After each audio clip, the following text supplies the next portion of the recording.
Venres, día grande de mercado na Praza de Abastos de Lugo e entre posto e posto atopamos este tan especial, con produtos da montaña. Non estaban á venda, eran para degustar. Buenísimo, buenísimo. O Concello da Fonsagrada e a Deputación aproveitaron a afluencia do mercado para ofrecer algúns dos sabores autóctonos que protagonizarán o primeiro concurso de tapas que terá lugar na localidade do 23 ao 28 de xullo. De momento, o éxito estivo máis que garantizado. Está bon, pero que se dice bon. Además, que habrá que ir ali á Fonsagrada para probarlo ainda moito mellor. E que os que se acheguen na zona terán a ocasión de probar estas e moitas outras exclusividades en 15 bares fonsagradinos que elaborarán tapas creativas e a €1 todas elas. Isto sería o pincho do Cantábrico.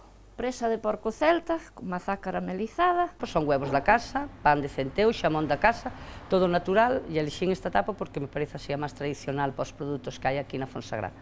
Pero ademais da promoción da riqueza gastronómica, espérase que a cita sexa un revulsivo turístico e económico para a comarca. Pode ser para o futuro moi interesante para que todo o mundo conozca este pueblo. O cliente decidirá cos seus votos a tapa gañadora e a máis votos, máis oportunidades de conseguir unha das 5 estancias en casas rurais que se sortearán.